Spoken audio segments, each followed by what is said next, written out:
সালটা 2047। বিকেল বেলায় একটু ঘরের বারান্দায় বসেছিলাম।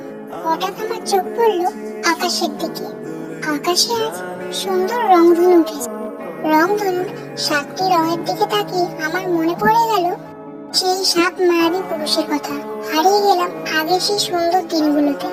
আস্তে আস্তে চোখের সামনে ভেসে উঠলো সেই আগের মিষ্টি মুহূর্তগুলো। কতই না পাগল ছিলাম ওই 7 মায়াবী পুরুষের জন্য। পুরুষের চোখেও যে এত ভয়ঙ্কর মায়া তা জানতেই পারতাম না যদি না তাদের সাথে পরিচয় হতো। তারা কি অদ্ভুত ভাবে আমাকে তাদের মায়ায় আটকে রেখেছিল। সেই 7 পুরুষের মধ্যে এক পুরুষকে আমি না চাইতেও নিজের থেকে বেশি ভালোবেসে ফেলি। সে হয়ে ওঠে আমার সবকিছু।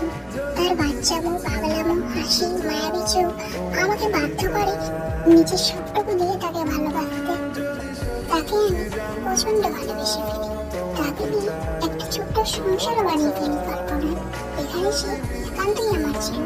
বাস্তবে সে অন্য কারো হলেও কল্পনায় সে একান্তই আমার ছিল। বান্ধবীদের সাথে কতই না ঝগড়া করেছি তাকে নিয়ে। সে আমার না, অন্য কারো চাঁদ। এটা জেনেও তাকে অসম্ভব ভালোবেসেছি। তাকে এক নজর দেখতে পেলে আমি আমার সব দুঃখ কষ্ট ভুলে যেতাম। তার মাঝে আমি আমার সকল সুখ খুঁজে পেতাম। নিজের সব দুঃখ কষ্ট সহ্য করতে পারলেও তার দুঃখ কষ্ট সহ্য হতো না। যাকে বান্ধবীদের সাথে ভাগ করে নিয়ে আগে ঝগড়া করেছি সেই মানুষটাই আজ বাস্তবে অন্য একজনের একান্ত ব্যক্তিগত। সে আমার ছিল না আর না আছে। তাকে আমি একতরফা ভালোবেসে পেয়েছি।